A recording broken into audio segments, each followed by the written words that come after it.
disappointing evening and outcome. At the end of the day, credit to them. Certainly they played a good game, but we didn't coach well enough. We didn't execute well enough, and certainly came up short. Just not good enough. And disappointing in a lot of different aspects. Certainly hurt ourselves with some penalties. Really, again, our guys played with great effort and all the way to the end and gave ourselves a chance to tie or win the game, but did not overcome all the issues that we caused ourselves. And again, some really good play by the opponent as well. Questions, please. Coach, with Jordan McPherson from Miami Herald. Yeah, Mario, you go down, I think it's by 11 with 13 change left to see. What did you see from the team when you guys were making the push and that last drive decision to throw when you were in field goal range? What was the decision making there? Well, with over 30 seconds left and a couple timeouts, we're still, we're at 48 yards for the field goal. We're still going to try to move the ball to make it closer or to try to win the game as well, which is regular process for us. And just overall, what you saw from the team in the fourth quarter to get yourselves in position after being down by 2 scores most of the game? Toughness, resilience, all the good stuff, but again, not enough to overcome the issues that we caused ourselves, particularly in the area of penalties. Mario, obviously Carson had a really tough game today. Was it something that he was off on, or was it something Louisville was doing that was being pretty grim? I think one shot, the deep one, was a really good play by the field safety. Came on over the shot to the side. I think at the end there, we're trying to make a play. I think we didn't execute it. I don't put that all on. We're trying to get the ball out to the flag quick, and I think turned into another route, which is not supposed to be that way. And the final play of the game. So. Richard from CBS. What was it about the simulated pressure list that Louisville threw? You just looked like that's how they got the interception at the end. They kind of held that screen game with a couple of them. That's something common that they do. Some prepared for. They go 7 up, and they'll either drop into 2, 3, some type of cloud, man coverage. They'll stay in it. They'll bring 4. They'll bring 5. They'll bring 6, or they'll drop 8. So we had a safe throw on that, and we just didn't execute. David Hill. You guys didn't have a ton of success running the ball tonight, and obviously Malachi had a wonderful game, but haven't really identified a number 3 receiver that's been consistent. Is there concern about just having enough playmakers in a game like this to be able to, especially when you need to come back down early? Well, I think first off, we did not run the ball well. We need to do a better job at the line of scrimmage and get downhill, give our guys a chance to make plays and move the sticks. We also got ourselves off schedule several times in terms of pre-snap penalties, in the middle of the drive penalty, and it changes your play calls. So, all in all, just flat out not good enough. Particularly, we got to score more points with the ball there. Brian. Coach, defensively, especially early on, they seem to be having a tough time with what Louisville is throwing at them. Just how do they recover, and what did you see from that side of the ball tonight? Well, they really come out with an opening script plus that's really difficult to defend, and they got on us 14 points in a hurry. Thought we had a good call on the fake field goal where we should trigger and make that play, but we didn't. And again, we got to coach it better so we could execute it better. Could take point blame on anybody on that. After those 14 points, I thought we settled down really good, got our cleats in the ground, started playing good defense. And they're a really good offense, a really good play caller. But certainly, we got to be able to move the sticks and put points on the board to help the defense as well. And at the end of the evening, I think we only had 59 plays. A lot of that is due to not sustaining drives. That's not a good play count for our offense. Sticking with the defensive side of things, just how much were they able to, neutralize your pass rush with those quick routes, the short ones over the middle? They scored on a couple times. Just how much did they neutralize your pass rush? Balls out quick, some chips both by the back and by the tight end. Good game plan here. You got to be able to mix it up. Got to bring pressure. Got to cover. Got to play tight coverage. Got to give some room as well. And then got to play the run. Got a really good running back and whatnot. So it's certainly when you play against a play caller like that, you got to do your best to keep them off balance without hurting yourself. I think for the most part, we did a lot of good things, but they got us on a couple as well. Coach, we got a couple more. We're going to go back to Jordan. We'll go back to David after. Coach, what's going to be the message to the team after this, especially after, we've seen this team with the veterans, how they've been able to handle their business. Just as you go through your first loss, what's going to be the message? The message is being very real and honest, man. Ain't good enough. That's a really poor job of just overall execution and discipline. And when I say that, it means all of us, like everybody in the organization, every coach, every player we take it, we win together, you lose together.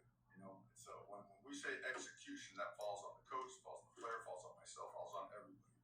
And after having some really good performances and working really, really hard in practice, I mean, that's really disappointing. And we're all disappointed. We're all pissed. We're all upset. And, sitting around and being pissed is not going to do anything about it. And just because you're upset about a performance, you better go out and do something about it. That's got to be the complete commitment of everybody. There's no BSing. There's no excuse making. There's no time to sit around and do anything but go back to work and go get better. That's what it takes. That's what real men do. And that's what we have to do. That's what we're going to do. Mario, you've obviously seen Carson deal with a lot just his time here. How do you think he'll respond from? I think he'll respond well. It's the only way to go. He knows no other way. There is no other choice. That's when you play really good teams and you're playing conference football, the margins are really small. One possession games reign supreme at this time of year. And if you give away plays, it's going to get you. You know what? Tonight it got us. So lesson has to be learned and we have to go do something about it. Good morning. That was Coach Mario Cristobal after last night's 24-21 loss to Louisville. I'm going to give you my thoughts on it, and needless to say, it was ugly. You cannot commit 9 penalties for 67 yards, and many of those were pre-snap. You cannot do that and expect to beat a good team like Louisville. Hey, give credit to Louisville. They honestly deserve to win this ballgame. Period. We didn't. Now, being pissed about it, like Mario said, it's not going to do crap. You got to get back to work. But this was a Mario special last night, folks. There's no other way to say it. You allow Chris Bell to get 136 yards on 9 receptions and 2 touchdowns. We only have 63 yards rushing last night on 24 attempts. That's not good enough, folks. That's not good enough. After our defense falls a little flat early, we settled down. We clamped down after that. Defense kept us in this ballgame. But my goodness. Offense, and I got to give Shannon Dawson some blame on this one too. I mean, can we mix it up a little bit more? Can we please mix it up a little bit more? Offensive line was subpar last night. And I love Alex Mirabal and Mario Cristobal. But the offensive line was subpar last night. It was subpar. And again, not to mention the pre-snap penalties. Those are killers.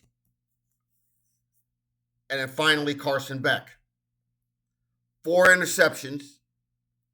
But the good thing about on the 3 of those before that is Louisville did not capitalize. The defense did its job. We had a shot there, like Mario said, the field goal. We were a little too long. Maybe take another play. But my goodness, he was floating balls around. I mean, we did not protect Beck like we normally do. And man, it killed us. We just didn't step up, folks. We just didn't step up. But folks, this was another Mario special. We saw it. We've seen it at Oregon. We've seen it a couple of years here now with a couple games against And when I say Mario special, I'm talking about games where we're higher ranked and expected to win and didn't win. But I'm going to give Louisville credit. Jeff Brom is a hell of a coach. And look what he's done against top 5 teams at all his stops at Purdue and now at Louisville. All this guy does is beat top 5 teams.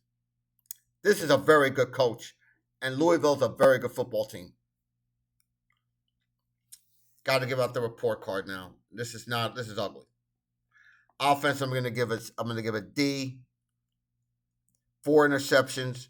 Yes, we got 15 first downs, but many of those 9 penalties was the pre-snap, holding, etc.